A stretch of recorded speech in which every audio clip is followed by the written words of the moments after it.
So this sounds kind of weird, but I love failure. Mm-hmm. Failure, for some reason, wakes me up so much. It's just, what did I do wrong? All that woulda, coulda, I jump on that right after I fail. Because, yeah, you can do that from a year from now. Oh, I wish I would have ran 240. I wish I would have, like for you, for instance, if you hadn't gone to one of those boot camps you were talking about, the Navy SEAL thing, or imagine if you hadn't finished one, you'd have been drooling, to get on another one. I can tell by your attitude you would have jumped back on it.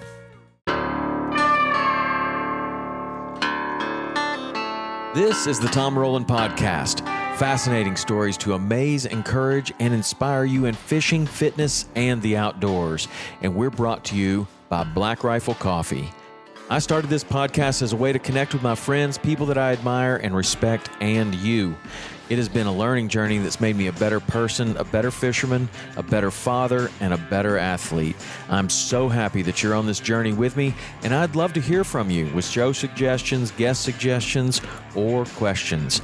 The best way to get a hold of me is through text. You can text 305-930-7346 for the fastest response, but if you prefer to email, you can send that to podcast@saltwaterexperience.com. That's a dedicated email address just for the show. If you like this show, you can show your support by posting about it on social media and tagging me. Text the link to a couple of friends that may also enjoy it, and subscribe and leave a 5-star review if you feel like I've earned it. The website is tomrolandpodcast.com, and that is where everything lives. All past shows, you can go and listen to any show. You can look up all the different shows that we've done, both the How To Tuesdays, the full links, and the physical Fridays. They all live on tomrolandpodcast.com. And the social media is Tom_Roland, ROWLAND, on Instagram, or you can go to our big account, Saltwater_Experience. I hope to hear from you soon. So now, let's get on to today's show. I'm Jason Coffrin, and this is the Tom Roland Podcast.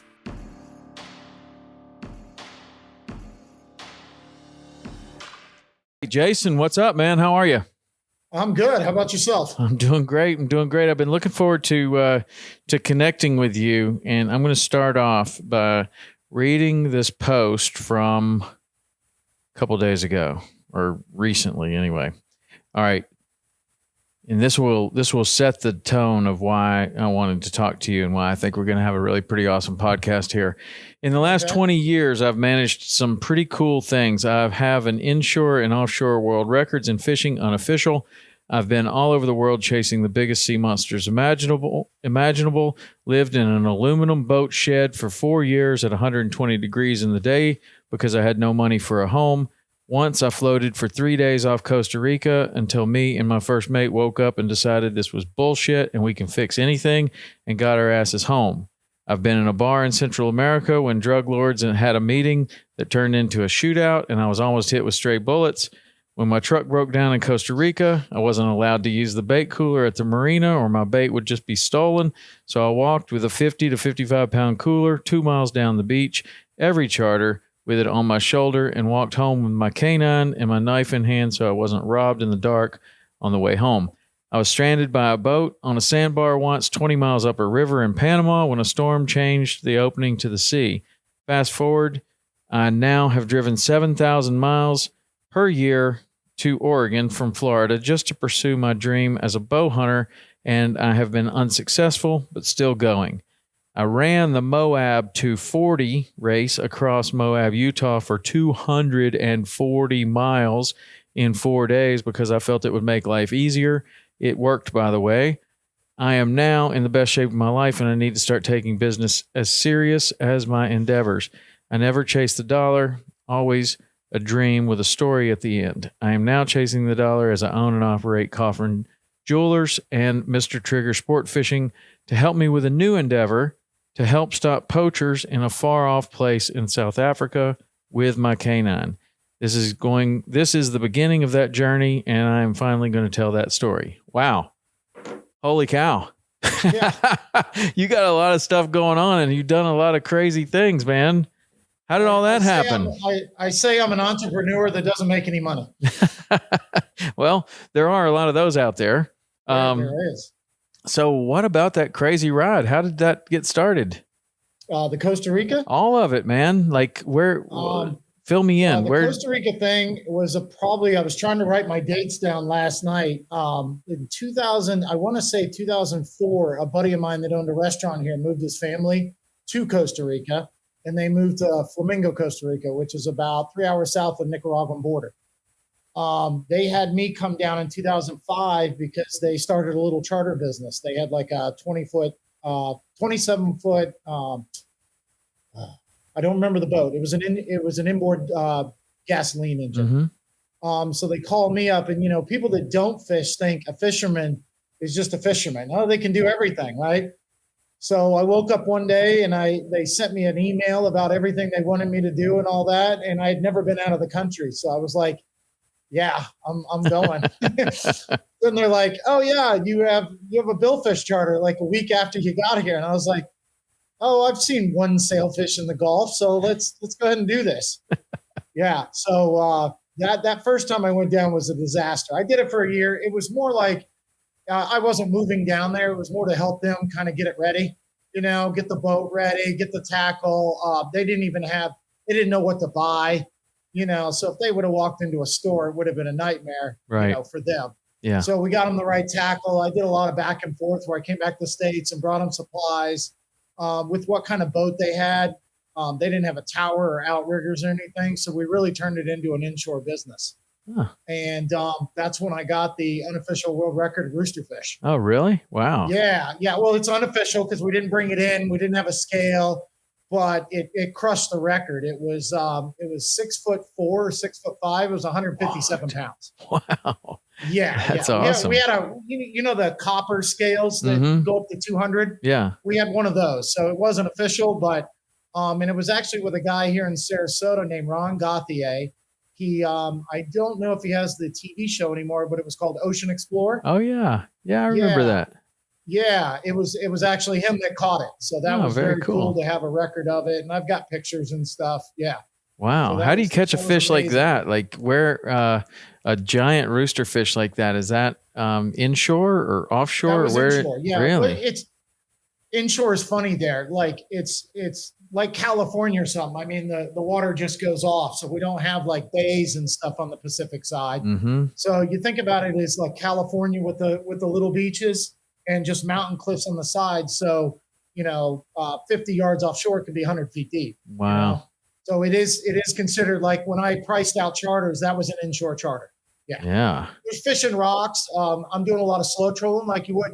Think about fishing for kingfish with live bait around structure. Yeah. That's what you're doing. Like bump and drift, stuff like that. Yeah, that's how you get them.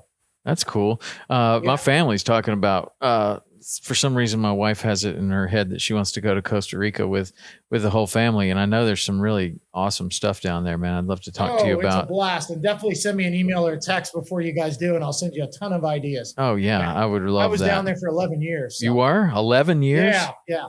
Wow. You're like an expatriate down there. Yeah, basically. You're really like turning into a local. 11 years is enough to like really get entrenched into the whole culture. I had a car registered down there. I had a Panamanian captain's license from Panama because Costa Rica honors it.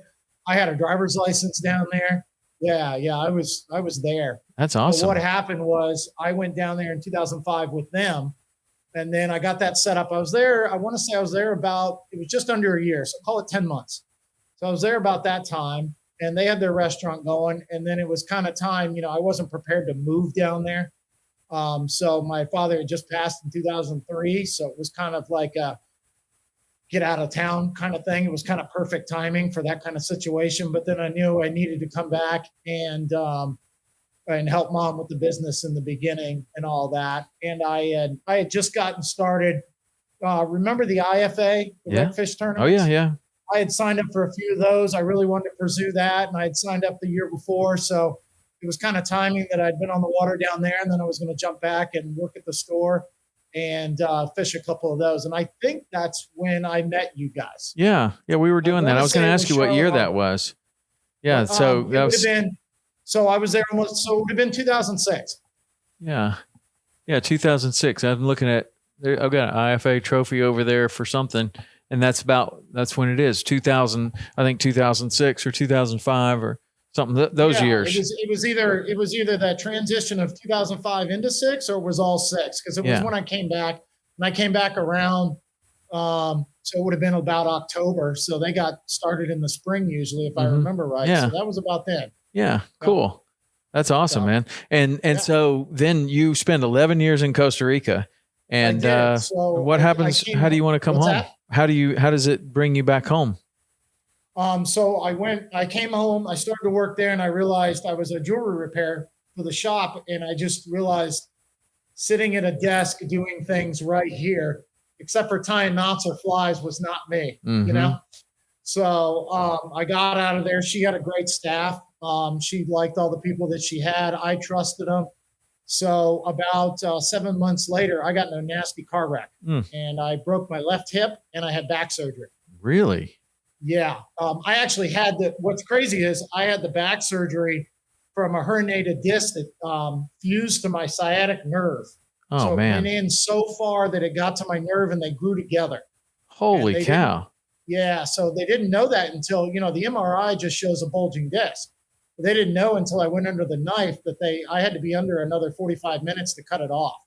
Wow. Yeah. So what kind of pain was that you were going through when? Insane. Yeah. Insane. I can't imagine. See, I just went through something kind of like that. I fell off the pull-up bar. I had a really bad fall off the pull-up bar. And somehow, I had this giant hematoma that came off my hip, and everything was kind of okay, but I could feel something pushing against my sciatic nerve. And then just recently I went to a chiropractor and it made it a little bit better at first. And then, dude, so I don't know what it was, but something was pushing on that sciatic nerve. Yeah. And it was like a hot, searing pain. And it's insane. It's hard to describe. I'd never had it before. So the fact that you had it to the degree that you did, man, that is serious pain. The only thing that would relieve pain was, like gymnasts have those parallel bars. Yeah. I could get on the parallel bars and let my feet hang. Yeah. It would take the weight off the spinal column. That's the only thing that would relieve me. So I would literally crawl into the kitchen and put my arms up between two countertops just to relieve some pain. And nothing could change other than surgery at that point? Yeah, I did a lot of physical therapy. My surgeon is actually a friend of mine, and so he did not want to give me surgery. He was doing everything. Obviously, surgery, is the last thing you want to do. Mm-hmm. He was sending me all the top guys, and I would walk out of there in more pain. And they're like, why? And it was because they were fused together. So when you're pulling that, like you've got your nerve, and you're pulling that disc back, it was pulling the nerve with it. So I was pulling the sciatic back into the spinal column. Wow. So I would come out of physical therapy like, I'm never walking in there again. It was worse than I would have to go home and ice. And, and unfortunately I got real bad on the Oxycontins too. Well, I can imagine why. Listen, man, I just had this, just got over it. And the funny thing is I went from being almost in the worst condition ever to now when it all let go and it's no longer pushing on the nerve, everything let go. My upper back, my shoulders, even now my squat is deeper than it has been in a long time. So it went from being almost the worst to almost the best. Yeah. Just shows because, how serious that is. Man, I'm telling you, man, I just have just enough experience with that to know that is just an awful pain and an awful situation. I could believe that you could get hooked on OxyContin. So what was that like, getting hooked on? That was awful. That was awful. So I watched in the beginning. It's great. You're on, you're feeling good, but did you see have you seen that Dope Sick on Hulu? It's called Dope Sick. It's got Michael Keaton in it and he plays this doctor. It's incredible. It's an incredible show. And I don't know. I liked it. Maybe you wouldn't want to revisit that. What was it called again? No, I'd be Dope fine Sick. with it. Yeah. Dope Sick. And it's about the very beginnings of the OxyContin epidemic and how it started basically in the coal mines and areas where people were serious hard workers. They would get injured on the job. they'd give them this, and almost immediately, there was a physical addiction to it. It got worse and worse and worse. And the reaction from the drug company, at least as it was portrayed in this show, was crazy. They kept making the pills stronger and stronger and stronger. And they were even saying, oh, when you feel these addiction like characteristics, it's not that. What you need is more OxyContin. And see, went from my doctor was, he was a straight up guy. He gave me, a little bit, my prescription, but then laying around for 7 months trying to get this better, I went out and found my own, and it does. You feel like, you go from the most pain, like I was saying, I had to hold up my body, to relieve the pain, to being able to just watch TV and take one of these and kind of, oh, it's gone. Well, about a week of that, you're like, uh-oh, my pill didn't work. Mm-hmm. Let me take 1.5. Let me crack another 1.5 and take that. A week later, oh, well, let me just pop 2. There's more in the jar, but I mean, it messes up your digestive system. You're not wanting to eat anymore. I mean, it's the whole 9 yards. It's awful. And I did that for about 5 months, and then just cold turkey one day. And that's what I was going to get into about the Costa Rica. I just woke up one day and I go, nope, I'm done. So that was while you were in Costa Rica? This is going on? No. Oh. So I came home in 2005. I fished a couple of those redfish tournaments like we were talking about. Yeah. And then I hurt my back. I actually hurt my back in the, what was it called? The PTTS, the tarpon tournament down in Boca Grande. Yeah. Yeah. Yep. I herniated a disc trying to release a tarpon down there, and I went back to lifting and having fun, and that was not what I should have done. And that's when I think, the disc fused to the sciatic nerve over time, and they didn't know that until I went under the knife. And then the car wreck was a week after my back surgery. A buddy went to take me out. Yeah. He went to take me out to dinner to kind of celebrate that the oxys were gone. I'm going to get back on track, probably go back down to Costa, and I'm going to get into that in a second. And he was in his new sports car, and he hit wet grass going around a corner. We went through a house. Wow. At about 60 miles an hour. We slid through grass kind of sideways, through a fence, through a house, and I broke my left hip and dislocated my left shoulder. Wow. And the only reason I'm here today is because I didn't have a seatbelt on. Now, I'm not saying don't wear a seatbelt, obviously. But a board from the fence went through my seat, and I got thrown out of the car, and it went right through the seat to the back seat. That's how hard we hit a fence. Wow. Yeah. And it took, I remember them telling me at the emergency room that it took 9 guys to lift I'm trying to show it on camera, lift my hip and put it back in place. That's how bad it was. My skin and ligaments were holding my leg on. Wow. Yeah. So, and that was right after. So, I mean, imagine a friend that's a surgeon just giving you back surgery and then getting that phone call. It's like, are you, what? He didn't even believe the ER. He was like, no, not him. Yeah. Wow. I think it was a week and a half right after. That's unbelievable. And so what's that recovery like? That wasn't bad. That was a lot of, you can't put a cast on the hip. They got it back in clean. I had broke, I don't know the right term, but the socket the hip goes in, I broke the edges. That's why I say I broke my hip. It came out so hard that it broke the edges off. The surgeon said the cartilage in scar tissue would form at the ends, and it would almost act like a support and go back to the way it was. And unless I did something like that again, I've done a little jiu-jitsu. I ran the Moab 240. I just squatted this morning. And that's years from then. So yeah, just move on with life. Seems like it's going pretty good. Yeah. Wow. What about your shoulder? Did you have any problem with your shoulder? No, it was kind of the same thing. It didn't really, I don't want to say it like dislocated, but it went the wrong way too far. That was a lot of stretching, a lot of rehab, a lot of cups really helped me. Mm-hmm. Just stuff like that. It didn't tear anything or anything like that. So it just kind of, I stayed off a lot of ice baths and stuff like that. So just bounce back and ready to grind again, I guess. Wow. And so after you break your hip like that and you're kind of coming back, how do you start running? Like, Did you just kind of that was dream like I'm going to run one day? That happened down in Costa Rica. So what I did was when I cut off the oxys, I was staying with my mother at the time. She comes home and I call myself remember the old Holiday Inn commercials with the son that was like 50, he would come downstairs and he'd have a great idea and they'd like tell him to like, piss off. Like, what do you think this is, a Holiday Inn? Okay. Well, that was me that day. So I had a giant erase board.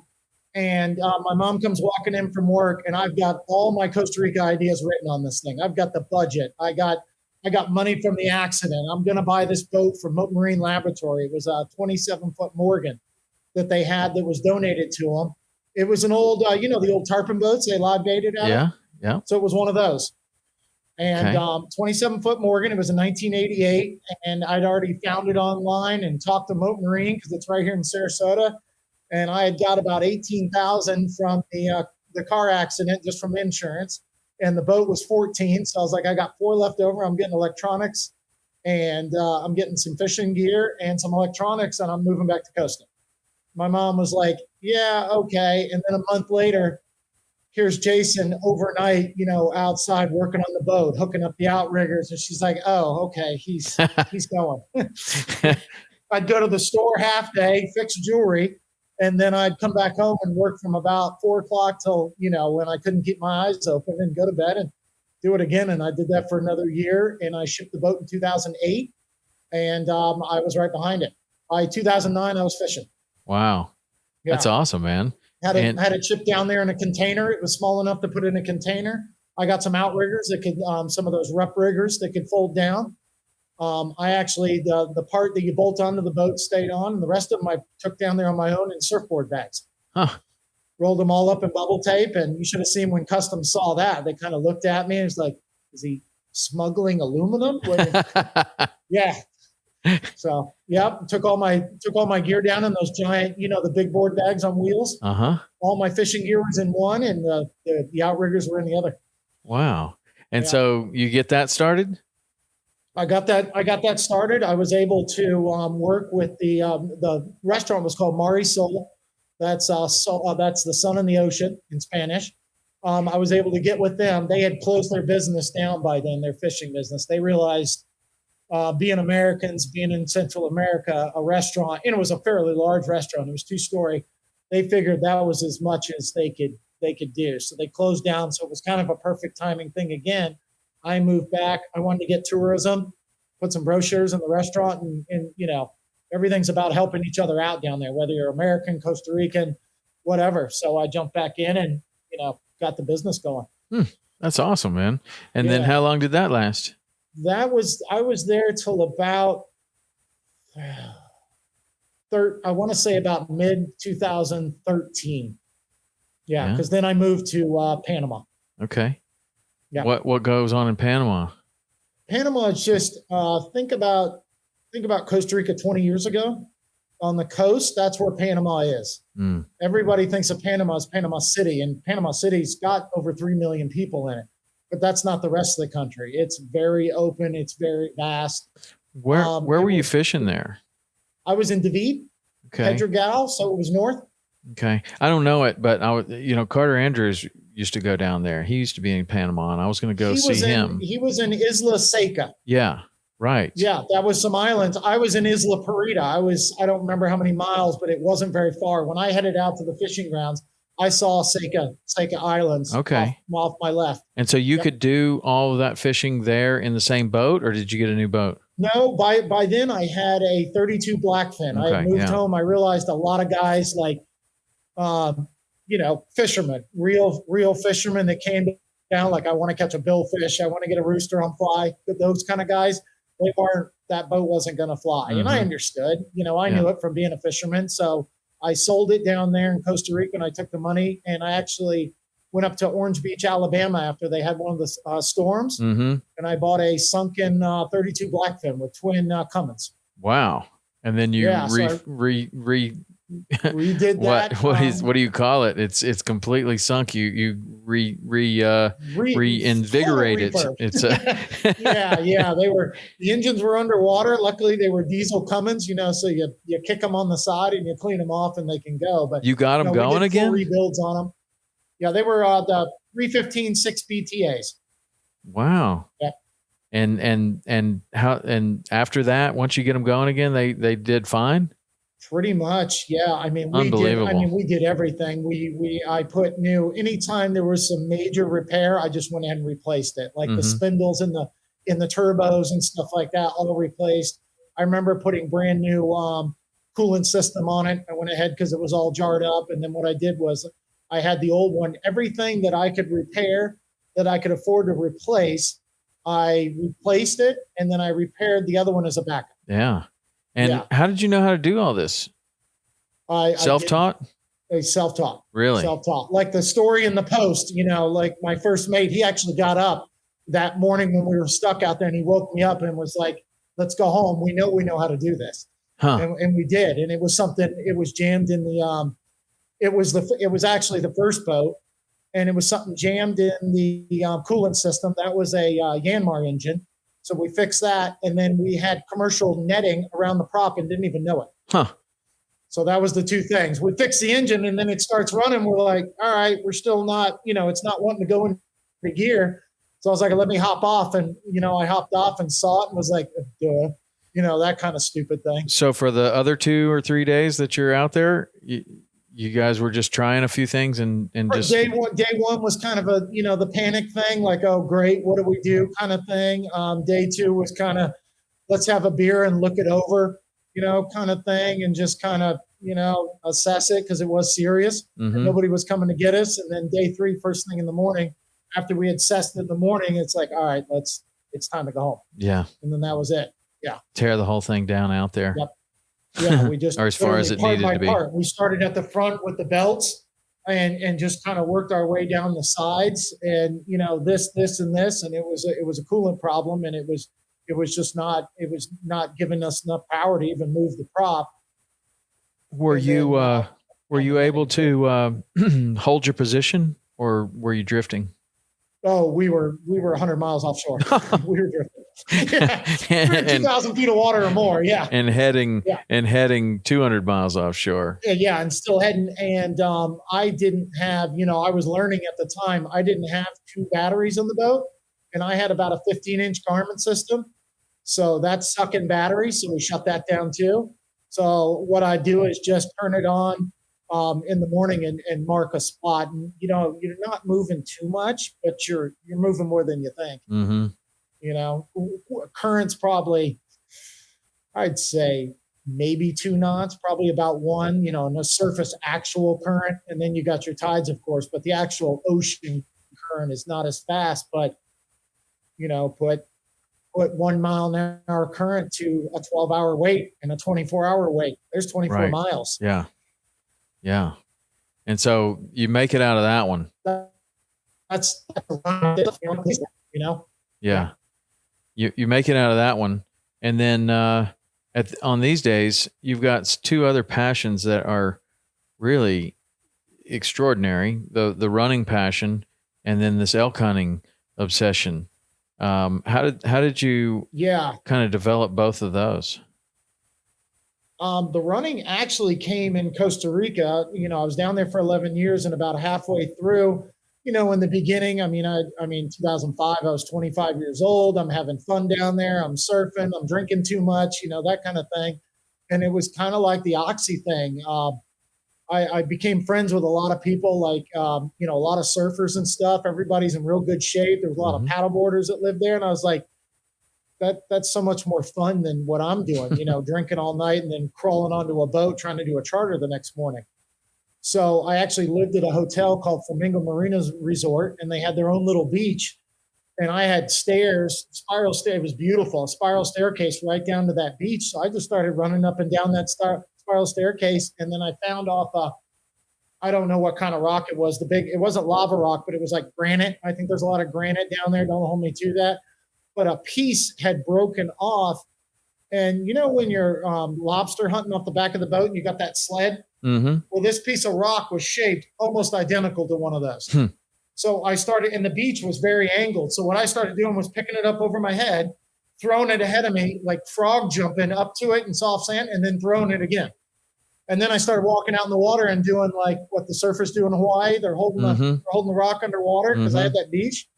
And, you get that addiction. I was like, every morning my mate would come get me, and he'd usually come up because he was the night guard on the boat too, because we were on moorings. So he would come up for breakfast and I was never there. I was always down on the beach. So, and then he started showing up. So it was kind of it was a chain reaction. Yeah. And I just started doing that. And then a big goal was they had a little gym there called I want to say it was called the Monkey. It used to be the Monkey Bar, and then it was the Monkey Gym. And my goal was to be able to do that workout in the morning and then do a full charter and be able to go to the gym at night. And it was just, how it is. People think a charter guy's just kind of hanging out on a boat. And it's, you're out in the sun, you're moving around, you're talking with people. There's mental, if you're not catching anything, you're like, And by the time I got home, I was like, no, I'm not going to the gym. And then finally I went to the gym one night and it was great. And then 6 days a week, I was doing if I had a charter, I went to the gym. Yeah. That's what it was. That was the rule. I found that, I used to run after charters or even before charters sometimes, but sometimes that got to be just unrealistically early when you're leaving the dock at 5:30. It's like, are you really going to wake up at 3 to go running? And you try that a few times and it's just like, maybe the afternoon, but in the Keys, it's so hot, in the summertime. And so it was kind of like, well, I don't know, 3 sounds pretty good, instead of running in the afternoon. And you get off the water, it's like 3:30 or 4, and thinking, okay, well, I knew that if I got off the water and I walked into the house and hit that AC, I wasn't going to come back out. It's too nice. Sometimes I would come in, I would be so hot from fishing that I would come in and I would take my shirt off and take my pants off and lay down on the cold tile floor and just lay there. Oh, I bet. Cold tile floor. The colder, the better. And just lay there and be like, oh my God, I feel like I'm about to have a heat stroke. But then, when I started running down there, I would leave my shoes outside because if I walked in, it was over. And so I would just have my shoes someplace, either in my truck or someplace, and I would just change clothes and never walk inside and then just go for the run. And every time I felt like, boy, I just don't have the energy to do this. And you get out there and about a mile, maybe 2 miles in, you feel great again. You're good. I can't explain it, but it's like more effort equals more energy. And you're already wiped out, but then you go and do that. Brutal when the wind dies in the Keys. Oh, it just. Well, the wind, like that's what all the runners say in the Keys is like the wind is our hills, because you're running into a 20-mile-an-hour wind, and somehow you turn around and you're still running into the wind. I don't know how that works, but you know what I mean? That's what they say about Hawaii. I don't know what he can run like the wind. I'm always running against the wind. I've been out here where I go over one of my bridges, and what I do is I'm close to Siesta Key, the island. I go over the bridge and the wind's in my face. I run down Siesta Key to a fire station. I tap they got a monument out there. So I tap the monument and I turn around. I'm like, the wind's in my face again. How's that work? I went one road. I didn't change direction. I'm going east the entire time down the island, and it's in my face again. Mm-hmm. Occasionally it's downwind, but that is a weird thing. But that deal about more effort equaling more energy, it's absolutely the case. And I don't know. That's cool that you were doing that. So you were able to do the morning workout, do a charter, and do the gym workout. That was the whole goal. I could do the morning, and I did the morning thing every day because we went to the boat every day. I mean, there's you know how it is. There's always something you can do on a boat. Even if it's walking around, changing out screws that are starting to rust with a new one, cleaning something, polishing an outrigger. There's sharpening hooks. I mean, there's if anybody says they have everything done on their boat, they're not the ones running the boat. Right. They're not. They're running the boat, but they ain't fixing it. So I did the workout, and then my mate would come around the corner. The cove was around the corner from that little beach, and he'd pick me up in a little Zodiac, and I'd hop on right from there. I'd have his breakfast ready, sitting on the beach, and we'd go to the boat for the day. We Nice. did that every So day. just so I'm clear, this is already after you've had this sciatic problem and had the wreck. Yes. And that so all happened in between the 2005 and the 2008 that I went back down there. I did a couple of those redfish tournaments, got injured. When you start kind of the rock workout and the beach workouts and the stair workouts, were you having any issues with it, or did you heal up well enough? Or the stairs were they were straight up. They were wood plank stairs, and they were going right up to that hotel. So they were brutal. It was definitely a walk in the beginning for sure, because I wasn't in that kind of shape. I mean, I'm tall and long, but I mean, it went from a walk to skipping a couple steps, almost like a lunge. And then I was doing the rock hop thing to the stairs, and then running up the stairs and running down. Yeah. But you didn't feel, I mean, there's one thing to be in shape. It's another thing to still be kind of working your way through or around an injury. If I did back then, Tom, I don't remember it now. So it wasn't enough. I mean, I'm sure I had days where back then I was like, oh, not tomorrow, let's just go to the boat. But I don't remember them like significant where I was out for. That's awesome, man. That that's a major injury, a major surgery, then re-injury again. Like that's pretty good that you got good doctors, I guess, or happened nicely to be able to get put together. It's incredible. To where you can do those kind of things. That's amazing. Yeah. I actually just recently saw my doctor in Publix, and I told him about the Moab 240, and he just kind of blinked at me like, you or one of your buddies? I was like, no, me. So it's called Kennedy White Orthopedic here in town. He actually is going to have one of the pictures of me and Moab blown up and put in the hospital. Oh, right. So that's pretty cool. And they've done a bunch of professional athletes and stuff like that. So he just picked out the picture actually 2 days ago, and I'm going to get it done over at Walgreens, and he's going to put it up in the office. So that was pretty cool. That is pretty cool. So there's a big difference between running down the beach a little bit and doing some stairs and doing 2 workouts a day, and then setting your sights on a 50 miler, a 100 miler, and a 240. And then what I saw on your Instagram is that you were unsuccessful in the 50 and the 100, and then successful in the 240. The 240. So let's talk about that for a minute. Like, how do you go from, those type of workouts and everything to wanting to run that kind of distance? Well, like I was saying earlier before we had the camera on, I moved back about sometime in 2017. 2018, my best friend passed away. He was hit by a car changing his own tire in the middle of the night. Sorry to hear that. He had gotten an argument or something with his girlfriend, and he's like, I'm over it. I'm going to go back to my house for the night, and we'll talk in the morning. And he was changing his tire, and he got hit by a car, and they never found out who did it. That person took off, and it was unsolved as of now. Dang. So that was an eye opener. That wakes you up too when you lose somebody like that. And he actually quit his job twice when I was in Costa Rica just to come down and help me.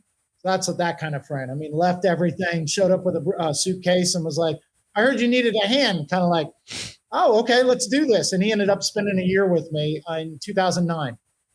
He spent a year with me, and then he moved home. And then he's actually the one that helped me get the blackfin that I was telling you about, the 32 ready. And he helped me ship it back down there.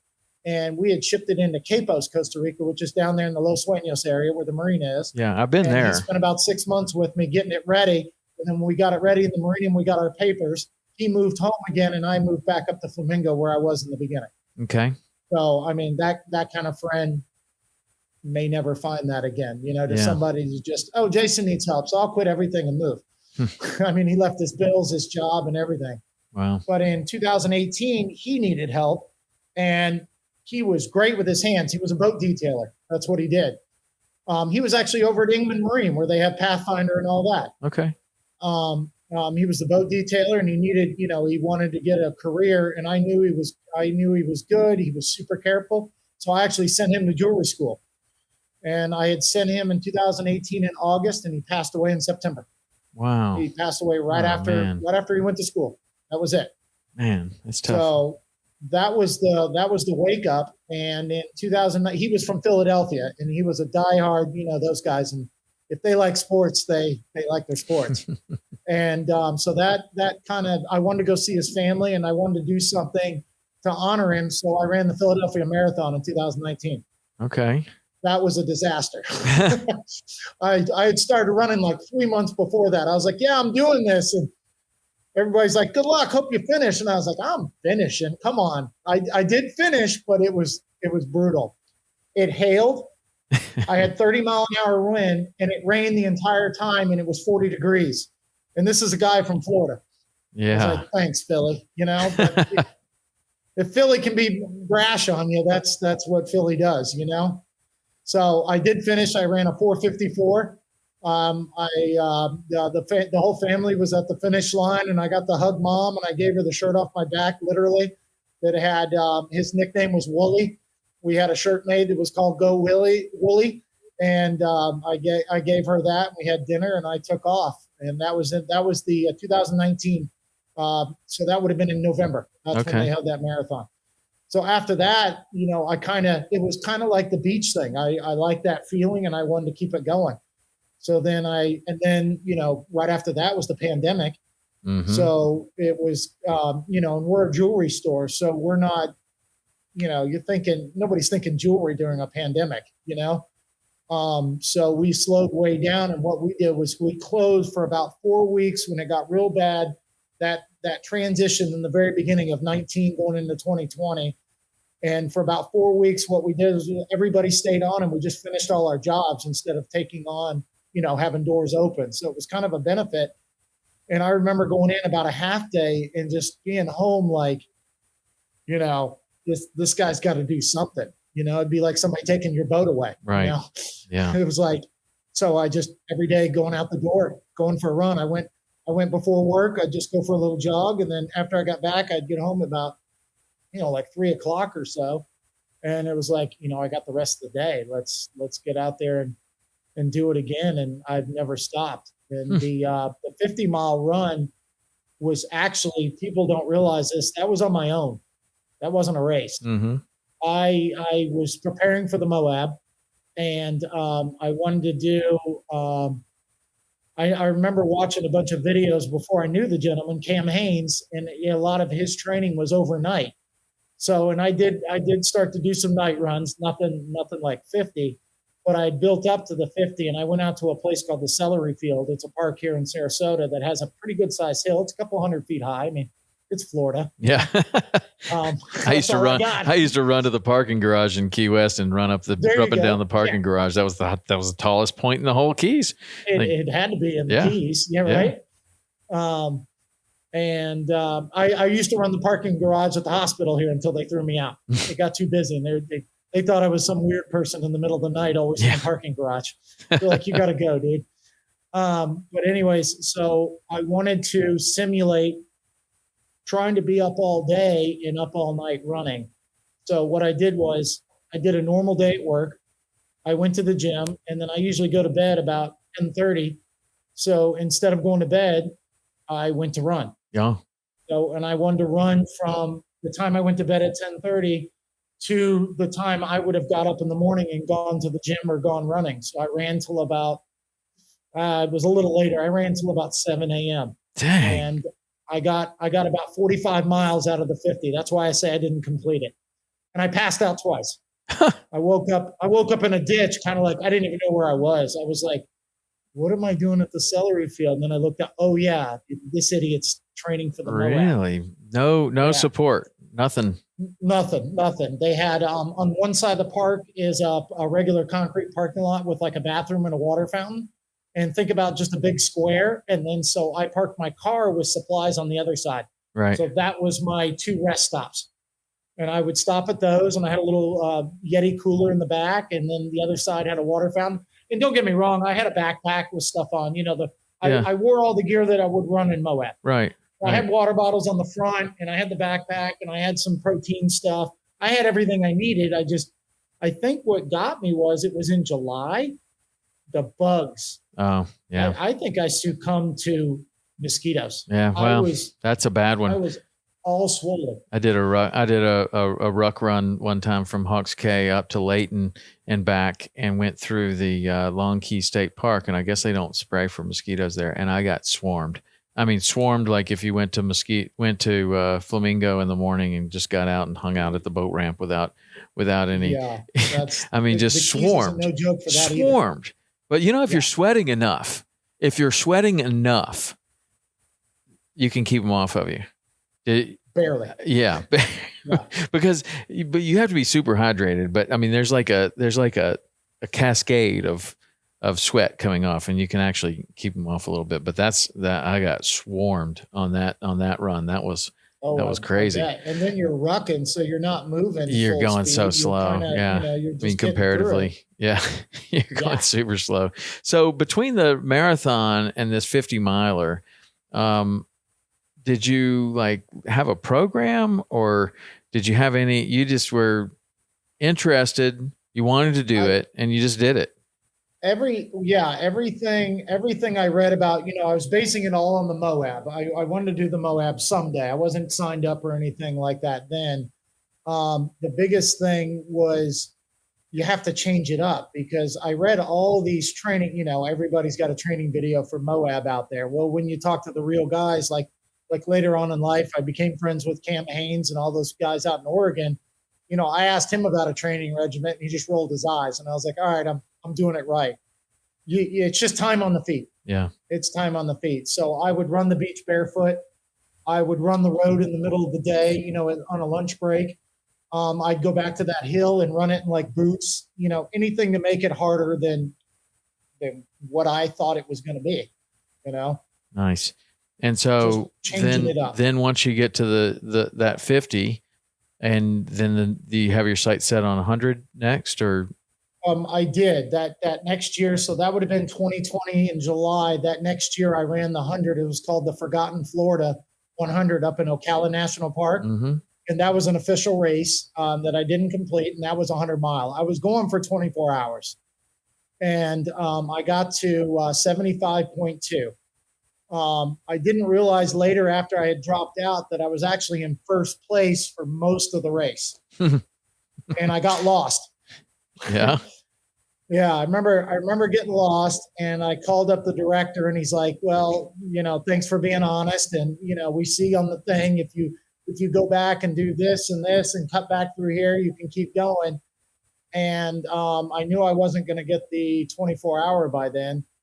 So I got to a spot. My mom was my crew, my mom and my aunt. They're sitting there in my car to like 45-degree weather. It's pouring down rain. My hamstring was starting to lock up, my left hamstring. And I remember pulling up to them, and that was the 75.2, and they're standing in the rain. And I was like, nah, that's it.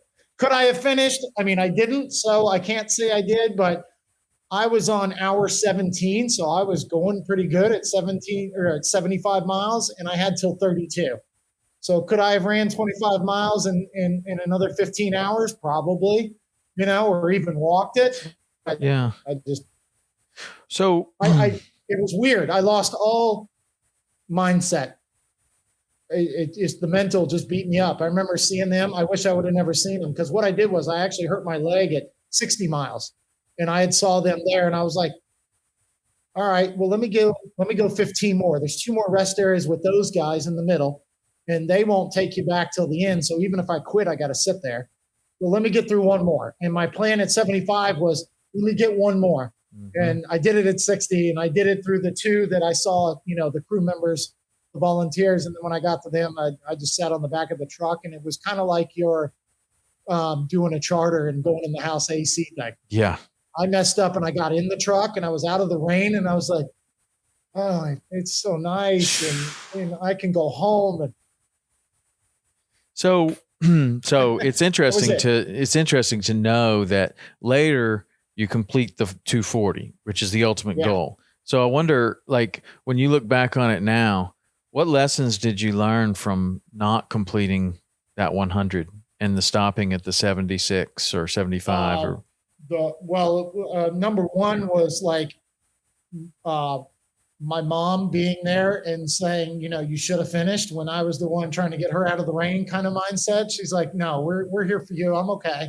And then 5 days later after the run, I was running on this bad hamstring. Mm-hmm. So it's kind of like it was all up here. I'm going to quit. My hamstring hurts. And then 5 days later, I ran to the gym, worked out, and ran home. I was like, it wasn't an injury. I might have been dehydrated a little, but it was kind of. And what happened was that was 2021, and I was actually signed up for Moab that year. I went out. That was my first elk hunt too. So part of that post that you read back to me, that's the second year that I went out and saw Wayne Endicott and Lisa at the bow rack, and I was training out there as well. And I had gotten COVID real bad. And I only had it for a couple days, but then I ended up getting a flu from somebody after. So that gave me like the regular fever and all that. And that was in August, and Moab was in October, and it wasn't going to happen. So I actually dropped out with not even showing up.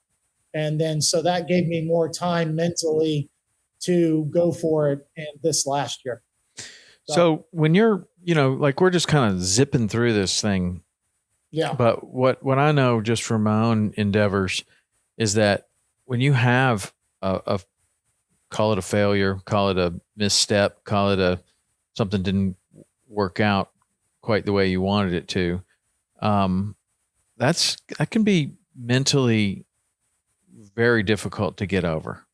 Like you feel like, man, I quit, I was just trying to made a mistake. It could be whatever, right? Like what were you able to deal with the mental kind of disappointment, or was there disappointment, that you weren't able to finish the 100?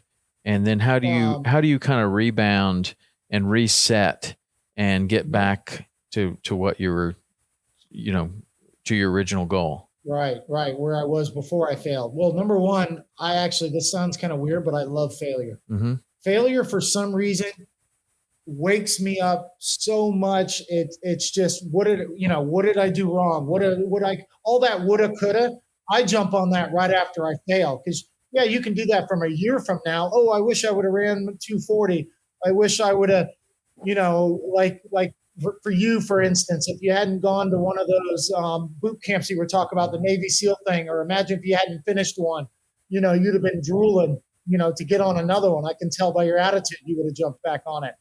I do that like right at the failure. And I did that day at the gym. When I ran to the gym 5 days later after that run, I was like, I should be home in bed if I'm not hurt, So, I should be limping. I should be, but I wasn't hurt. It was a hydration thing. And, but so even that, when you're training for like this bigger, like now we're talking about something that's way more than twice what you encounter at the failure point. It's almost triple. And so it's like, okay, well, if you do learn that it is hydration, that's a win. Right? Like, because you're going to get out there, you're going to make the trip all the way out to Moab.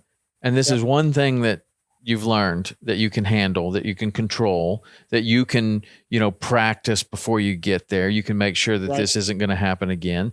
And, that's a big win. A lot of people don't see it as a win. A lot of people see that as a major failure, but yeah, no, that was a win. That one, when I went out on the Moab, I went out on that Florida. It was my first race. I had no business trying to win, and that's what I did. So, 90% of newcomers to anything go out too fast. So I made sure in the Moab, I was in the middle. I was like, I want to find the slowest guy. I want him beating me. I want to know. I want to get to the Moab thing, and I want to know what that is like to step onto the line. And I guess we might as well just talk about it now. But you go to Moab. You're going to this iconic race where there's no one there. Everyone there deserves to be there. Like, and it's your first race. Yeah. And you're looking around and you see all these people that you've heard of and you've seen and read about. What is that like to be amongst those type of people at that type of event with this 240 miles ahead of you in a harsh environment? Like, what is that like? when you step up to that line? It didn't hit me at the line. I mean, I did. I still had the butterflies, but it hit me the night before at the check-in when you had to go and show what your gear. You had to have certain kind of gear. I believe you had to have a certain size water bag, and it was all previous pros and winners that were checking over your stuff.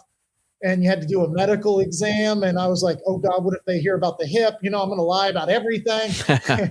And that's when it hit me. I was like, oh, I have to do this in the morning at 6 a.m. Yeah. I mean, a lot of people could be, you could get there and they're like, you don't have the right size water bag. And a lot of people could be like, oh my God, I don't deserve to be here. What am I? And all of a sudden the doubt starts creeping in at that point. Like, just because I had everything right, so I couldn't get out of that. So the one thing that I did, what you're about to say, was when the guy, there was one guy that wanted to check over your mapping, and I had it on my phone right, but then I had it on my watch wrong. And he's like, all right, well, we're going to have to get this done and get it on there. I can't check you in. And I was like, I almost wanted to go, well, I don't have to run it if it's, the watch is done. Yeah, right. Yeah, he's like, oh, really? It's not right? Oh, maybe I'll just try next year. Yeah, that's kind of, and he goes, get your ass to medical. I'll fix your watch for you, And he literally did. So while I was in the medical, he fixed the watch and he comes up and he's like, you can run it now. And I was like, thanks. Yeah, gee, thanks, buddy. Thanks. I guess I'll show up in the morning. Yeah. What took the butterflies away that morning was my mom and my aunt were my crew again. And they had not downloaded any of the apps or anything to track me. So that morning, I'm getting ready to leave. I literally ran with their phone in my hand for a little bit. We kind of went down this hill and we went around a corner where I would see them like 500 yards later. And I was downloading the app while I was jogging and handed back the phone to them. Yeah. So that killed the butterflies. I was like trying to download the app thing's going around. I'm like, come on, I can't stop and hang out. I gotta go. So then it was like a football handoff. I handed it to mom and I was like, I'll see you. I think the first one was 19 miles. I was like, I'll see you in 19. Bye. That was it. So that took the butterflies. But going under the big destination trail run overpass, I kind of looked up at it like a boat going under a bridge. Mm-hmm. It was kind of like it's here. It's time. Let's go. Yeah. Sometimes but the butterflies were the night before at the check-in. Sometimes those big events that you train for, I'm thinking about Go Ruck Selection. I had this thing on my phone and it was this countdown and I started it like a year before. And it's like, you got 364 days until Go Ruck Selection. And then every day it's just getting a little bit, and you're training and it's like, man, I'm not there yet, but look, I've got 187 more days to hit these standards and I'm going to be there and everything's going well. That's a good way to do it. Yeah. And then I remember I actually have a screenshot of it and it's like, you have 0 days until Go Ruck Selection. I was like, oh my God, that happened so fast. Like, how did that happen?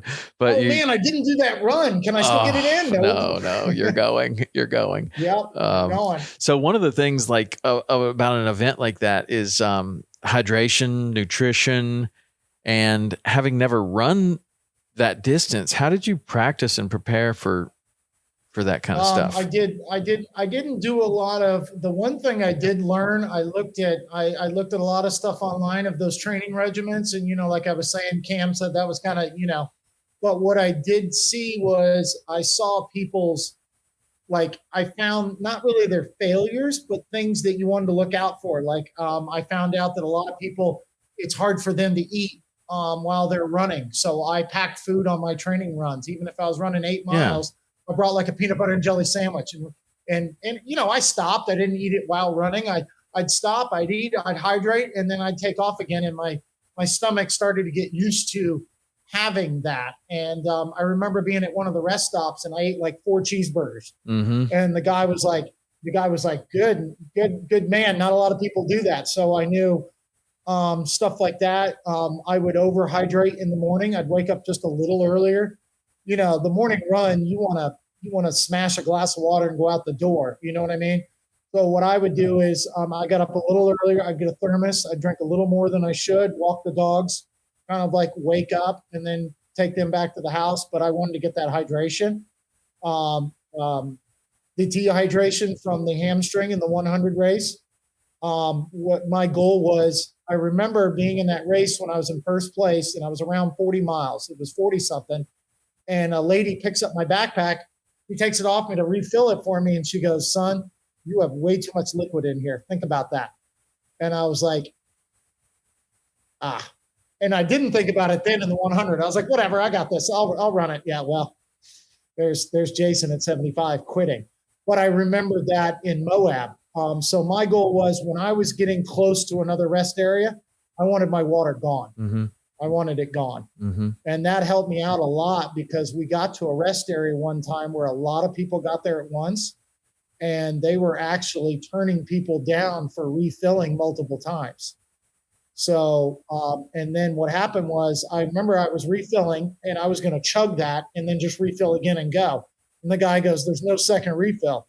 So I was like, all right, I had about half down, and he goes, no worries, 4 more miles is another water station. So I took off for that one, because I could, what's 4 miles in that thing? Mm-hmm. So I get there, and there's a guy kicking a bucket down the gravel drive there. And I was like, oh, they're out of water too. Mm. And there was no man at that station. Nobody was manning that station. It was out of water. I remember it was either 57 or 67 people dropped out at that, because the next one after that, so you had one that I could refill at. Then you had the one at 4 more miles later that was out of water. The next one was 27 miles. Dang. Yeah. So I went 27 miles with about that much water in my bag. Dang. And there were people just dropping out like flies. I'm sure. I found, obviously I was struggling too, but I found 2 ladies that were doing it too. And we decided, all of us were going to get through it. And we all ran together to the next stop, and we made it. We had to stop a few times. We shared water. One of the ladies had gotten a double refill at the first one, so she had a little more, and we traded. I had some snacks, and we got through it. And then we all went on our own. How much were you paying attention to electrolytes? Not at all? I was pretty good. I mean, the staff there was pretty good. Like when you ran up, they would say, do you have enough electrolytes? You got any goo, those gummies? Yeah. So every time they would say something, I kind of, woke up and said, yeah, give me some of those. And then I think it's called Tailwind. Mm-hmm, yeah. That was one of the sponsors. And I had never had their formula, but I ended up loving it, and it sat great with my stomach. So I was almost never drinking regular water. I was doing the Tailwind, because the way they mixed it was half and half. Mm-hmm. So I was getting a lot more water than you think, but I love their stuff. So I would do that formula of drinking one down and then filling another one. So I had one in my gut and then one on my back. Yeah. And then I had 2 bottles here. Yeah. Yeah. That stuff really works. I mean, you can go a long way. I'm a big believer of it now. Yeah. That, and there's a couple other products that are kind of like that, that are designed for what is that other one that I liked? I don't know what it was, but you can go for a long time. The only other one I used was and it wasn't a liquid, it was the gummies from GU, GU. Mm-hmm. I had a ton of those. And then, we had this big thing that my aunt, Vicky, and my mother were going to cook for me when I got to the car and everything.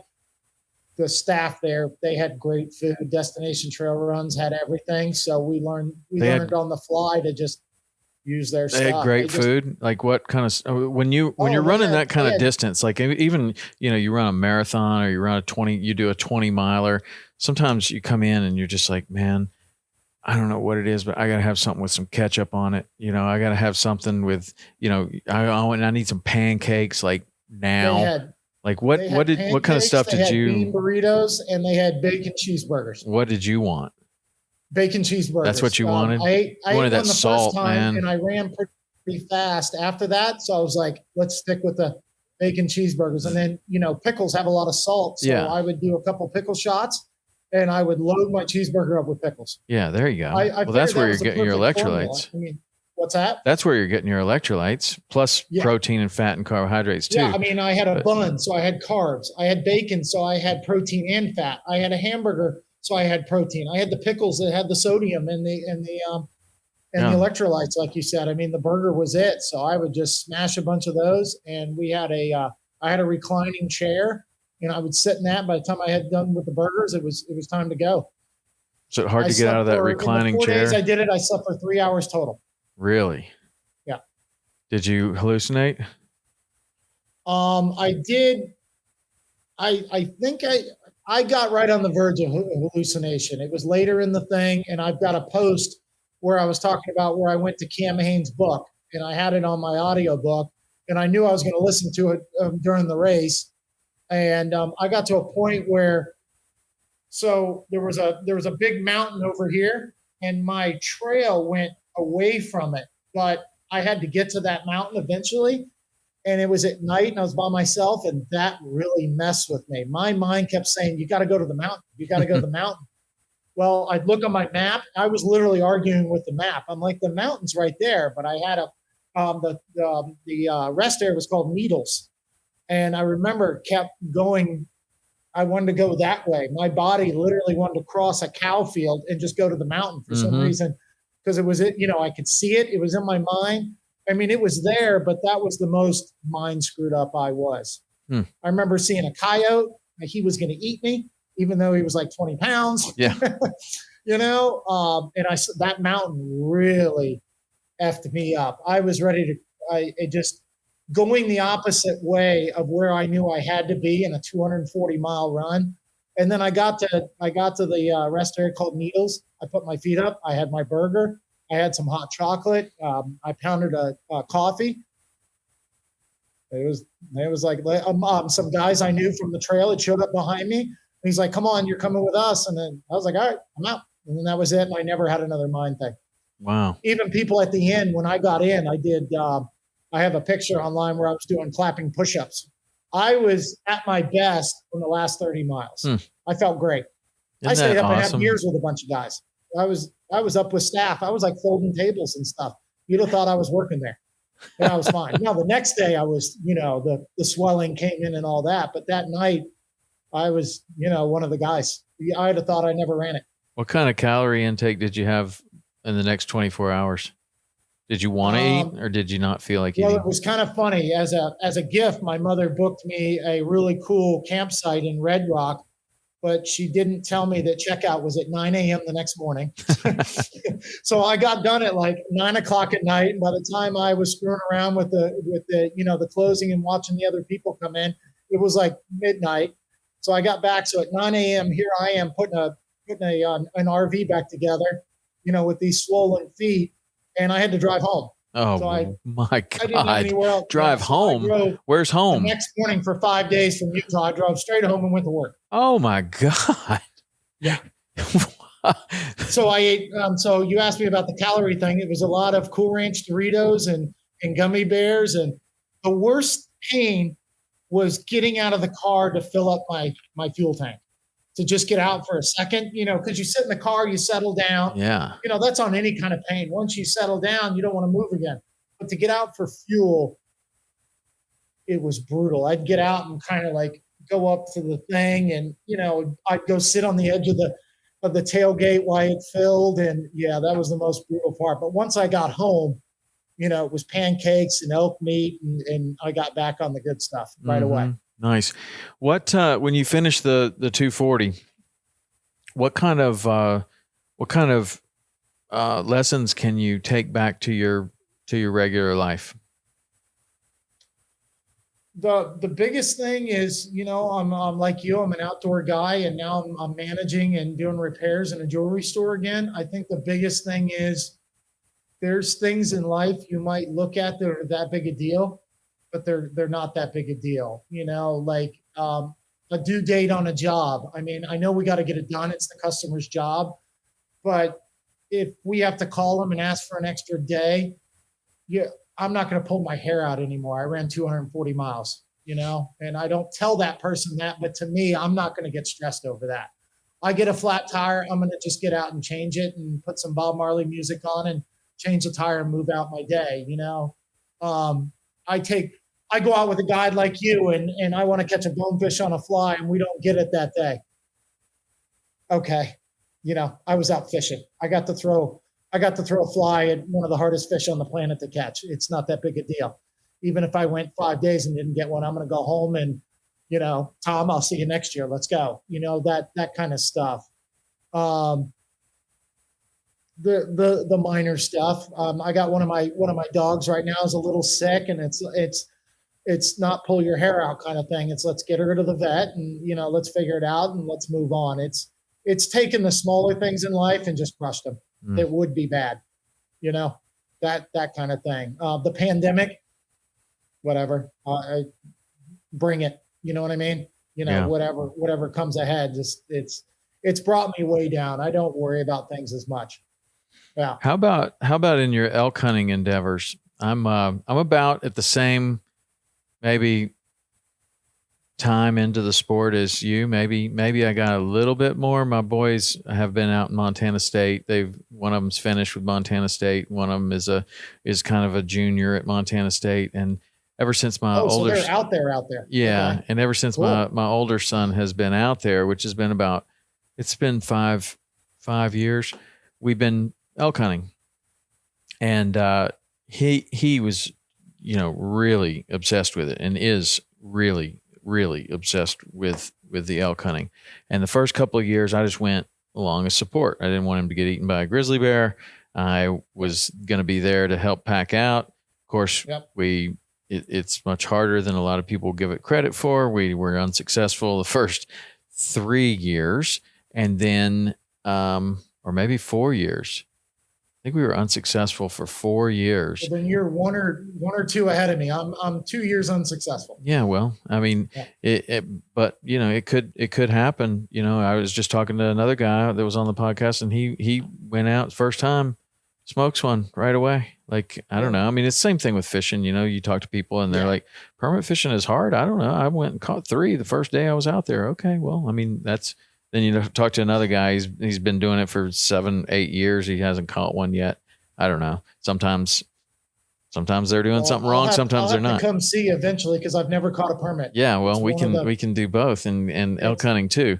But in the elk hunting, then my son finally gets it done, and then we did the whole pack out thing. This was last year, a full year and more ago, so a year and a half ago probably, and then this fall, or after that, I was like, okay, now that he's got it done, I want to try, so I'm going to do everything I need to do. I'm going to get the whole bow set up. I'm going to get dialed in, and just like you do with everything else, you want to be good at it, right? Before so there becomes this new obsession of shooting the bow. That's when he's going to walk out. Right. Of course. And the worst thing would be to take a bad shot, and watch him run off with an arrow in him. I don't want to do that. That haunts me. So there's been a tremendous amount of practice, and there's been a tremendous amount of rucking and different things in preparation for these elk hunts that we did this fall and last fall.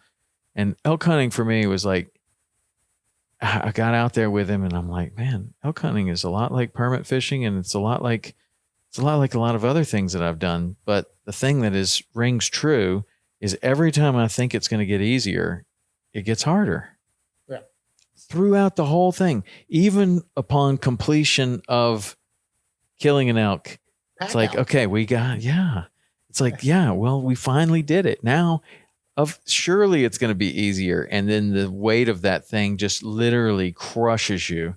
Or even if you thought, okay, well, this will be fine. It'll be a 2-day, we'll just pack out once, and then we'll pack out again. We'll take light loads. We'll take multiple things. But you're like, if we leave it back here, the bears could get it, a wolf could get it, anything could happen. We might not find it again. I don't know. And so you're like, well, we're packing this shit out, man. We're getting as much on us as possible, and getting back here as early as possible. So it gets even harder. I don't know. It's just every time you think it's going to get easier, it gets harder. So I just wonder, like with your elk hunting, I'm sure you're having exactly the same experience, because I don't know anybody that thinks elk hunting is easy. And I'm sure that you're doing it in a very challenging way. So how did the 240 kind of help in the elk hunting? Well, I mean, I actually, it was kind of funny. So backtrack to August of last year. I went out to Oregon in August and stayed with the Endicott's that own the bow rack, and did some training out there on the same mountain as Cam and Wayne and all that. And I carried a rock on my shoulder and stayed with them. And I did that in August. And then in September, I drove from Oregon to Utah and went with a guy named Rusty Farnsworth in Utah. And that was my elk hunt. And then I did Moab. So I did all those in a row. Yeah. Nice. Yeah. We were unsuccessful on the elk hunt, but even like what we did was we had an 8-hour horseback ride in and to our camp. And then of course you're walking every day, but even, a guy like me that's all stiff from running that 8-hour horseback ride, I was like, this is killing me. I think I would rather walk. And all that, I think I'd rather walk, honestly. Oh, yeah. I was like, I'm training for the Moab. Give me my bag and I'll run alongside the horse, or the horse can carry my bag. Yeah, that would be nice. But yeah. I mean, it could be, riding a horse, that's no different than running a marathon. If you're not in shape for it, you're not used to it. You're using all these muscles you're not used to. You don't have the technique down. It can be misery. Right. Yeah, we had an 8-hour ride. Yeah. It was just, and it's, you're going up mountains, you're going down. So you're feeling that down. Meanwhile, the cowboy that's in the lead, he could do that for 20 days, no problem. He just ran the Moab. Yeah, no problem. But he's used to it. He's in shape. He knows he's got great technique. He's got the right clothes on. He's got everything's perfect. Right. Yeah. And then you just hop on there and think, I'm going to ride a horse for 8 hours. Good luck. Yeah, no, you're not. Yeah, it hurts. That was brutal. I did a what's it called? It was a group hunt. I didn't know everybody else. So it was a group hunt. It was on public land. So it was a public hunt. I had a blast. It's the second time I've gone with him. I chose Utah because you can get an over-the-counter tag just by calling them up or going online. I don't have to do anything special. I mean, I get my archery stamp or whatever you call it, and then I get my actual hunting thing, and then the hunter safety course thing. So that's why I've done Utah, because I know I'm going to get it. Mm-hmm. So that was cool. But yeah, I mean, amazing experience. The first year, never even heard one. This last year, we had one on the other side of a bend roaring, and I was just about to draw, and then all of a sudden, it was like screaming around the corner, and then it was screaming 1,000 yards away. Yeah. Yeah. I was like, that's not mine. Mine's right there. He goes, no, that's yours. He's what happened? When did you? He smelled us, and he's like, piss off. I'm going the other way. But he was so far away. It was like so draining, because they're so fast. We had tracked him and called him, and we were playing the wind. We were going behind mountains, and all of a sudden he's 1,000 yards away. I'm like, what did he take one step and jump off the side of a mountain? And Rusty's like, yeah, pretty much. Yeah. It's like, okay. Yeah, I've had that experience. I've had that experience where you're like listening to this one really close, and then you're like, oh, there's a second one. It's like, no, that's the same one. It's a mile away. Day 4, like I got out of the tent already kicking rocks. You would have thought I already missed one. Got out day 4, like, kind of, oh shucks. And then we saw some, but we were way too far. But yeah, it's just, I like the prep in a lot of things. I think that's why I went to Costa Rica to catch my first marlin. I wanted to do it on my own. I love that prep. That's why I think I respect the fly fishing a lot, especially the guys that, you tie your own fly, you're putting it on the rod, you head out. There's all this process. Mm-hmm. I love the process of everything. So, I mean, elk hunting, come on. I mean, if there's anything with process, it's trying to get an elk with a bow. What about the process of running and training for one of these big events? That was different here. I didn't have a lot of places. I used to do some search and rescue with my canine with Peace River Search and Rescue. So I knew all the guys out at Mayaca State Park. So that was about the only place I had some long range shooting. I've got 19 yards in the backyard, and it already scares the neighbors half to death. They see this camouflage bow come out of the house and start launching arrows at my own house. So different kind of people too. So they don't understand, if you know what I mean. But the prep here was definitely overwhelming. I have that one hill, I'm trying to ruck. I'm packing the hiking bag. I'm wearing my full camo. One thing Wayne at the bow rack told me was start shooting in your full camo because you could have 30-degree weather up there in Utah. You're at 11,000 feet. So that helped a lot. But the mind-blowing thing was going from my 19 yards and even shooting somewhere else outdoors at 30 yards. Mm-hmm. If you don't have everything dialed in, 30 feels like 100. Everything was going everywhere. And once in a while, I'd get out to the state park. So I'd shoot every morning before work. I kind of had a joke going where I'd be in a full suit out there launching arrows before I'd jump in the car. But I mean, you do that 20 days in a row, and then on a Saturday, go out there and shoot 50 and 60 yards. It's like arrows going everywhere. You're breaking them, you're hitting stuff, and you're like, oh, I'm starting over again. You're starting at 20. Then you feel like 30 is like a whole new game. It's a second pin on your thing, or if you got a single pin, I'm like, oh, great. Okay. I got to make it more than just Saturday, but I'm real fortunate with that. I mean, the guys at the bow rack, having them and being able to go out there in August right before season and having Wayne and come on, let's face it, Wayne and Cam Haynes showing you how to prepare for elk. Yeah, that sounds pretty good. Cheating. Did you have? I still got to do it. Yeah. But did you have any trouble with broadhead tuning? I did the first year. I actually shot those. Okay. And it's just it's a single fixed blade. Mm-hmm. And that took a lot of change. And I didn't have that first year. I didn't have a target that would take a hunting blade. So that was different once I got out there and they got me on the fixed blades. Mm-hmm. And then I started shooting the Carney 4, and that's a folding. Yeah, I don't know that one. Tip. I was shooting the Grim Reaper, I think. Okay. And I think that's it. It's the Grim Reaper. It's called the Carney 4, I believe. Okay. I thought I had a box behind that one flies way better. But like you, I was shooting at 60 and 70 here and feeling great. And then I put on the broadhead and it's going everywhere. I mean, and then I don't have a bow shop, so I'm breaking arrows and now I don't have any hunting arrows. And now I'm getting ready for this elk hunt. And I just went from, I was dialed, man. I was hitting 5-6 arrows, so tight at 60. Nice. And I was like, man, I am as dialed as I can get. And my son's like, well, you better start, putting the broadheads on now. I'm like, wait, what? Like, I don't know what that even means. And he's like, well, sometimes they don't fly as good, as the field points. And I tried the kudu head. It's just a single, it looks like a stone. It's a metal blade, but it looks like something, like a prehistoric. Yeah. It's only got two. Almost like like a true dude. Arrowhead. And I'm shooting an 80-pound draw, and I don't know what it was, but my bow and my setup did not like that head, and it's like phew, really hitting everywhere, and I was just so frustrated. I got so frustrated. I'm calling my son. I'm like, what do I do?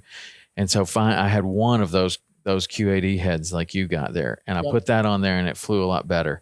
And then I was like, okay, I can get this back in, but I only had one. And so I had to practice one shot, and then I'd go down there and get it and practice again. And I'm like, okay, I'm getting more comfortable and I'm doing better with this, but it still I wasn't hitting like I was with the field points. So I go out there to Bozeman and to the Straight Six is the archery shop that we use. And he was like, okay, yeah, I know your setup. I see what's going on. You really need to try this head, and it's going to fly exactly like your field points. I was like, there you go. I hope so. And we got them and shot, and everything was a lot better. Still needed some adjustment. And my son, both my boys were with me, and they get the Allen wrench out. Yeah. And they just start tweaking things, and they're like, okay, shoot 3 more, boom, boom, boom, shoot 3 more, boom, boom, boom. They're like adjusting everything. And they're like, you're dialed. I was like, okay. It sure was a lot better. Like so many other things, like when you got somebody that's helping you and you're not trying to do this all by yourself, which is totally possible, and you can do it. It just takes a lot more trial and error and a lot more time and a lot more frustration. You get somebody there that, like you're saying, like Cam Haynes is helping you with getting ready. Yeah. It's like, yeah, that could have taken you 4 months to do what they did, watching you shoot and adjusting and watching you shoot. Oh no, that's the wrong broadhead. Let's try this one and let's try this one and now shoot again. And it's like, you're dialed. That could have taken you 4 months to get there. Oh yeah, and probably longer, especially with the different broadheads they had at the bow rack. I mean, so I bought a box of all of them, and I remember seeing, I bought. That's them what all. I did in the cart. Let's do this. Yeah, well, if you don't have a bow shop next to you, it's like, well, I only have 3 of them, and if those are the ones, then I'm going to need spares.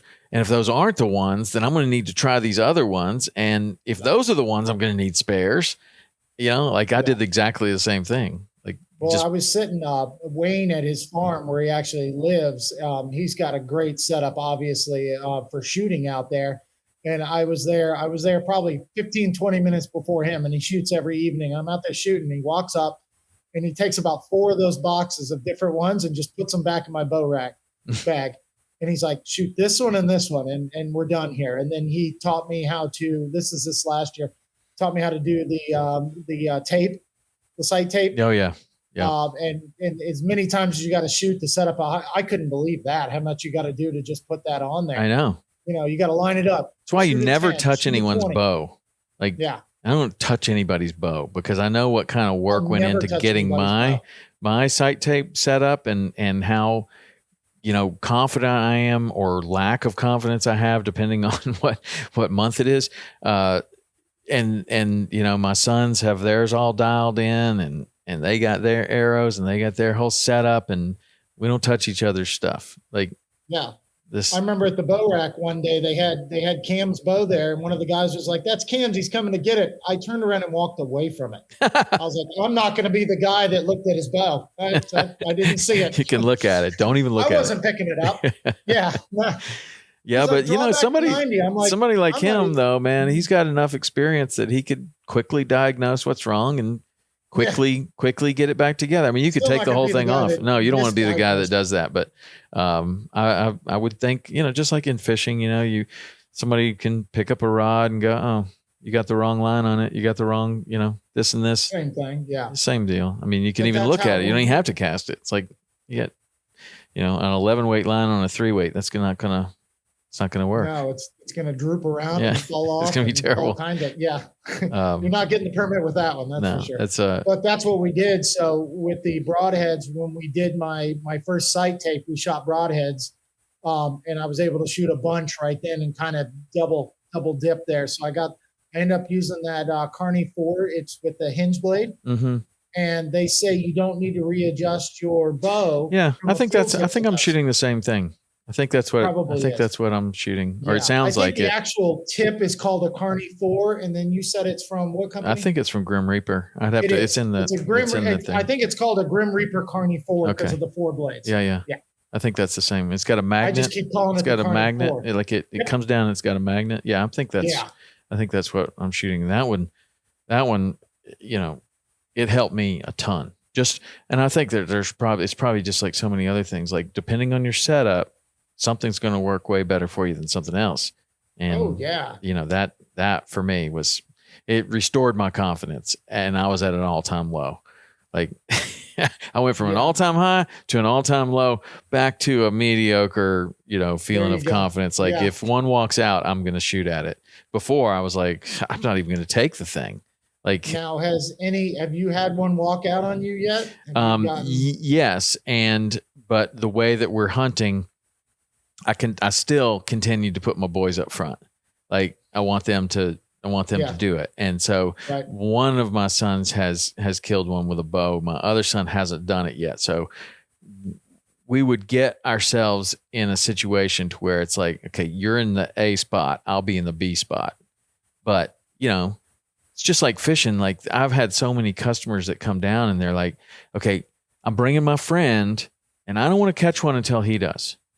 And it's like, okay, I can go with that. And that's cool. But the guy's never tarpon fished before. So day one, he gets all the shots He's messing it up. He's just not doing it right. Despite how much I'm trying to communicate with him and how much his friend is trying to communicate with him, it's like, look, man, if you just get up there and just show him, you make the cast and you catch one. We've been fishing together for 10 years. Like, you make the cast, you catch the fish. He's going to learn a lot faster. No. I really want him to do it before I do it. And it drags out for 5 days. It's like, come on, man. Like, we're trying, but it's not helping. Like, the more he misses, the more the lack of confidence is just plummeting. It's plummeting down to zero confidence. We really need you to get up on the bow, and you need to make a shot and show him that it's possible. And I promise you, he's going to catch one. Well, a couple times, after a couple of bad experiences with that, I'm more certain now that is the way. It's like, let's give him the majority of the shots, but you take some shots too, because he's going to get tired. He's fatigued. He's not as excited about it. Maybe he sees him too late. I don't know, whatever. But if you just break it up, give the other guy the shot, he's going to happen. So I did the same thing. I didn't want to do that in elk hunting. I didn't want to say, who's that visiting? That's my husky. That's the one not feeling good. Okay. Well, he feels a little better now. Yeah, she's doing better. Okay. But I didn't want to be the one that's like, no, you take the shot. And then it's like, no, he walked in over here, and had anyone been sitting there, it was 12 yards away. Like, so no, that didn't happen. But I'm just saying. Okay. Yeah. I'm just saying, I put the boys in the A spot. I'll take the B spot, and just in case it doesn't happen as scripted, right? Which it usually doesn't. But what's a script in Mother Nature? Yeah. Well, it's sometimes, I got to say, like, I watched a lot of elk hunting videos, and for 4 years, I'm like, I just don't see how this is going to happen. Like the video, like I watched Cameron Haynes do it. They just come right in and he shoots them. And like, nothing like that has happened with us. Like, we hear them, we call them, they come in, they're 200 yards away. They can't seem to come any closer. Come in, this one won't cross this hill. This one does this. It's like, I just don't see how this is going to come together like these hundreds of videos I've seen. Like, I know it comes together. Remy Warren. Yeah. No, that's beautiful. His own stuff. And I'm like, forget the film. I just want to get one. And this guy's out here like, oh, look, there's another one behind the tree. I'm going to shoot that one. It's like, right. And he had to set the camera up. He's like, well, he's probably going to come in like this, and I'm probably going to set the camera up here, and this would be a good place to have the video. It's not like you have a moving cameraman behind you. And so I just couldn't see how it was going to happen. And then when it happened exactly like I'd seen. Same thing with the fishing and the permit fishing and everything like that. They read elk like you read permit. Well, I know, but harp in school. But what I'm saying is, like, you can go out there permit fishing, and you can do everything right, and it's just not coming together. It's just not coming together for whatever reason. It's just, and then you can go out there another day, and it's all coming together. And you can come out there, you can go out there another day, and 50% of the shots are coming together really nicely. And maybe you catch them, maybe you don't, but the shot came together perfectly, right? And eventually we got in front of enough elk. We were around enough elk. Eventually it happens perfectly, just as scripted. The thing walks right in. My son smokes it at 58 yards. And nice. It was really amazing. And that was, then I was like, oh, it was just like this renewed sense of confidence. Like, okay, that happened like I was expecting, like I thought that it would. And like so many of these other ones, I'm like, it would be impossible to shoot that thing, right? Like, I don't care how good you are, man. You're not shooting behind trees, like, right. Yeah. And the forest out there is insane. Right. But I mean, part of that is like lack of experience of getting, setting up for your shot to where you're going to have a good shot, and the chances, there's a 40% chance it comes in here. There's an 80% chance it comes in around here. So let's get set up to where we have a shot, right? And let's take the extra 10 seconds it takes to move from this tree over to this place. So you have this shot, right, and you can set up right. And it's just like turkey hunting or whatever. But when it happened right, it was like, man, that was amazing. I mean, it was just so cool the way it all worked out and happened. And then the pack out. Yeah, doesn't pack out. It only gets more difficult. So what do you got going on for now? You got something else on the horizon besides? Is there something more than the Moab 240? Well, I was gonna. I just signed up for the. I don't know if I'm gonna do it, but I signed up for the Keys 100 in May. Oh, nice. Yeah. Yeah. We'll see. Yeah.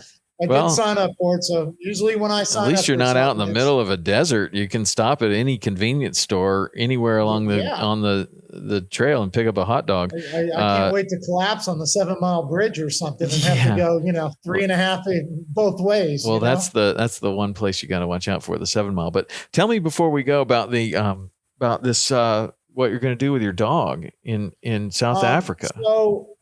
To me, like with hunting, I mean, the saying, hunters are conservationists, and I mean, by far, look at the tags we do, look at the time we put in, look how much guides care for the animals. People don't realize that. Yeah, we're hunting, but what would happen if we don't have any more elk? That's it. I mean, even a hiker's not going to go out there and see one. And that's mainly, it's mainly hunters. I mean, we're the ones paying there's guys that hunt on private land that'll pay $40,000 for a tag. There's $50,000 tags in Alaska for some of these sheep and stuff. And that's going back to conservation. So I think the big thing with conservation is I've spoke a lot in Costa Rica. I've done some crazy things where I've pulled my boat above tuna schools and not allowed giant commercial boats to take them. Just kind of told them to piss off. You're not getting these because they're going to take all the dolphin and the baby whales, whatever's with them. It's going in the meat grinder. So I'm a big believer in that, but I'm going to take a tuna home, So I think I love working with dogs. I think it's incredible to work with canines. I've worked with bite dogs. I've gone to classes. I've done search and rescue before as a trainee. I want to go over to Africa and help them find poachers that are trying to kill these rhinos just for a horn. There's mixed stories about it. They're like, oh, they're hungry and stuff like that. It's pure money. Yeah. When you see a full body of a rhino with the horn cut off getting eaten by other animals, that's not for food. You're quartering it out and you're eating the animal, but they're not doing that over there. They're strictly, they want a lion because they want his foot. They want a rhino because of this horn. They want an elephant because of its tusk. And I guess that's becoming a big thing. Not people going over and helping with their canines, but they're using canines to track. They're finding camps, so they're doing article searches. They're finding poachers, and then they're actually even helping find the animals to tag them so they can track them. And I think I love conservation. I love having animals on the planet, and I love working with dogs. I don't see something cooler on the planet to be able to go, even if it's, I'm not military or anything, so I'm probably not going to realistically go look for poachers. But I think to be able to find a camp or find an animal that the vets can tag, I think that would be incredible. So who do you work with? Are there organizations that you can there's a lot of organizations. I've had a few reach out on Instagram just because I keep posting this, and I started following them and talking to them. There's one called the Canine. I'm gonna look it up right now. I got it right here. There's a couple of them. One of them's called Canine Ranger Project. There's another one that just reached out to me called Wildlife Initiative Trust Africa. They work hand in hand with each other. They've reached out when I started following them and talking to them. Now, I don't know if I'm going to be working with them, but they're two big ones that are doing that with a couple big organizations over there with vets. It's very new to me, so I can't talk a lot about it because I just don't know. Right. But I know they're looking for volunteers to go over and do that. And how long would you expect to stay over there doing that? I'm guessing with the volunteer thing, I bet you it's maybe quarterly or maybe half the year. So if I could do quarterly, I would love to do quarterly, because I still have a business and I have the rest of my life over here and see where it went. Right. Maybe this year, if I got to go over and just experience it, for a week or two to just see what it takes. I'm so new at it. but it was kind of like Moab. I mean, by 2020, I had to burr up my butt to do it in 2021. So if it happens, great. I'm going to train all year for it because I need to be physically fit. The dog needs to be ready. And I already have a blast doing the tracking. I've got friends out there that'll go hide in the bushes and I run them down. And I've got hunting buddies at bird season right now. They'll go out there and I'll come a couple hours later, like they're into their hunt that day. And I'll go to their car and my dog will sniff something out of the back of the truck and then we'll go run them down. So I'm like, I can find all your hunting spots now, Wow. But it's just something that's really interesting me. So right now it's just research. But if I get a call that I get to do it, it's kind of like anything else. You need to be ready at all times. Kind of like Cass was saying, So we're playing it now like we're going. Right. That's the only way I can look at it. Because if I got called and I wasn't ready, I'd feel like an idiot. It's like the hunting. You hit that elk in the back hip because, I didn't feel like training, but I knew I was going on a hunt. As you as a hunter and a fisherman and conservation, you'd feel pretty stupid, So yeah. I would want to be ready, and definitely something like that. The people around me, they'd want me to be ready. Right on. So we're going to train like we're going, and it's going to seem like I'm going. And if I don't, I'm okay with it, But if I got to go, boom, wow, Nice. It'd be an amazing experience, and that's all my dog wants to do. I mean, we search in the house, see if he's sitting there watching TV with me. If he walks off, I'll take a cup that I touched and hide it behind the couch, and he goes and finds the cup. I mean, that's all he wants to do. So it's let's go. That's cool, man. So, that's cool. So, well, I hope that works out for you. We'll see. It's that's why I say on all the posts at the very end, it's kind of a pipe dream, but it's something to work towards. I love having goals. So if it happens, it happens. If it doesn't, then I'll do something else with conservation. I always will. So whether it's with the elk out west or something like that, but yeah, gotcha. That's the goal right now. That and this 100 in the Keys that I don't want to do, but hey, I've already signed on the dotted line. Yeah, so if you're signed up, you're signed up. Yeah, that's it. All right. Well, we'll catch up again after the 100 in the Keys, or if you go down to Africa, I'd love to have you back. Yeah, definitely. I'd love to be back. I actually, I knew who you were before, and I was following your regular Instagram. And then I went to your podcast one and I saw that, and it was like fitness and fishing. I was like, yeah. What about this? Do I not like? I don't know. Yeah. This is there, That's so right on, man. I was looking forward to it. All right. Well, cool, man. Well, it's great to talk to you, get to know you a little bit, and good luck with everything you got going on. Thanks for being on the podcast, and man, seriously, congratulations on the 240. Thank you. That's serious business right there, man. Yeah, really good. Was a big deal, so. Really good. All right. Well, Jason, thanks, man. And tell people how they can follow your Instagram or whatever, connect with you. Yeah, I got Instagram, so it's Jason L. Coffrin, and then I got the new one that I'm going to start doing tarpon charters just in the summer, May and June here. I want to get that started. So that's Mr. Trigger Sport Fishing, and that's MrTriggerSportFishing.com, and the same plug on IG, and I'm just getting started with that. And getting back in the fishing game too. Okay. All right, man. Yeah. Well, good luck. All right, Jason. All right. Thanks, man. Take care. See ya. Thanks so much for having me. You bet.